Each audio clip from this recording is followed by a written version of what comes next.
le plus gros problème que nous avons aujourd'hui, c'est le parrainage. Vous vous souvenez, madame? Et j'avais dit que le jeu autour du parrainage a été provoqué par un événement que je vais vous rappeler ici aujourd'hui. Et sur le parrainage, je vous ai dit que la Cour constitutionnelle a été invitée pour activer un mécanisme de faux arbitrage. Et ce mécanisme a été provoqué par la requête Gbagbo, que je m'amusais à parler, à faire une allégorie que c'était une requête. C'était une requête. Donc, que disait la requête Gbagbo?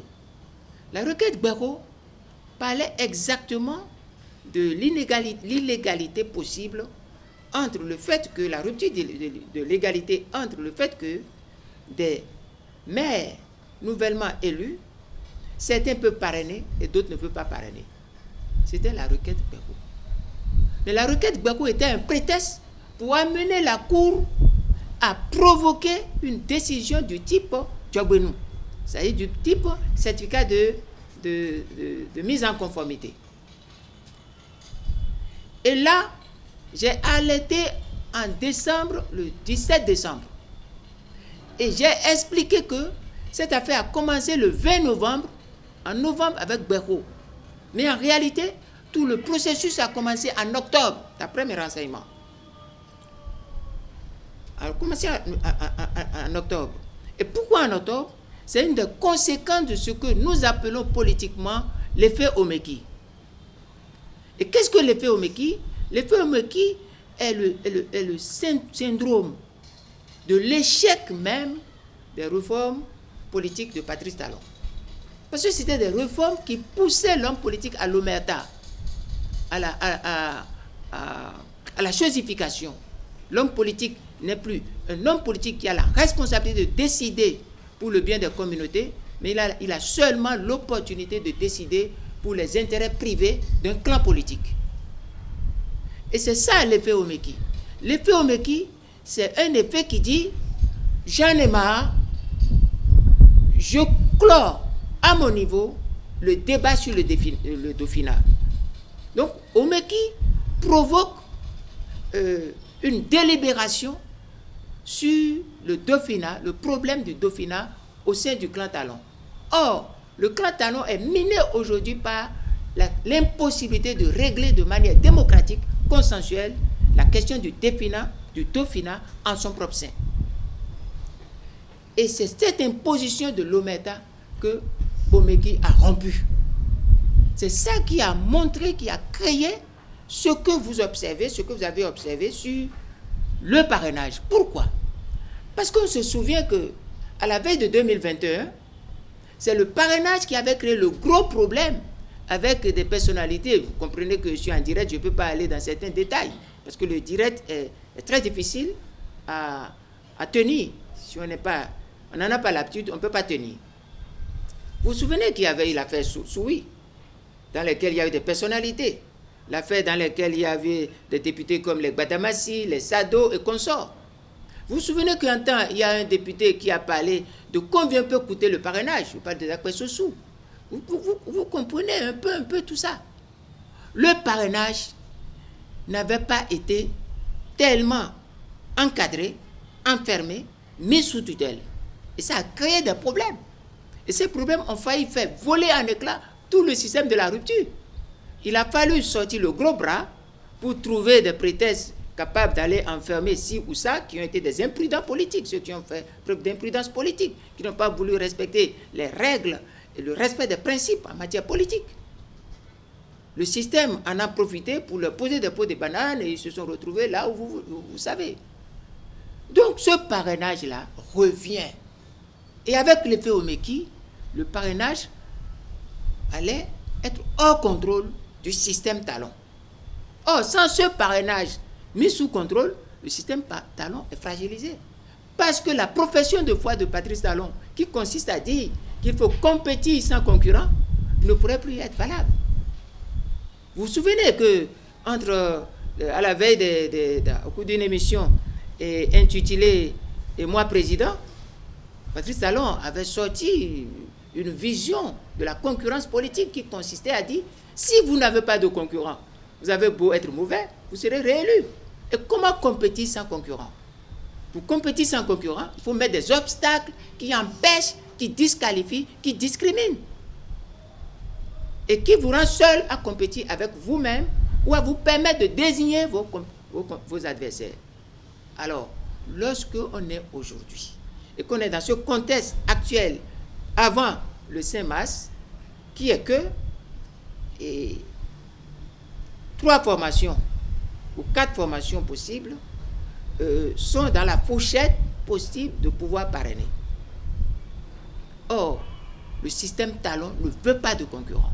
Le vrai problème était de soustraire le parrainage à la liberté des parrains potentiels et de confier ce parrainage, de mettre ça sous la tutelle des partis politiques, sinon des chefs de parti.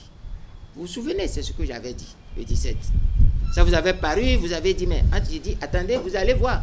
Ça peut passer par une révision, ça peut passer par l'effet Djogbenou.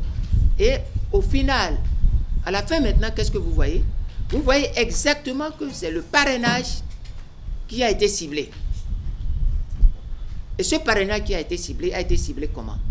Cette fois-ci, les parrains ne peuvent plus parrainer. Les parrains ne pourront parrainer qu'à partir de leur parti politique. Voilà.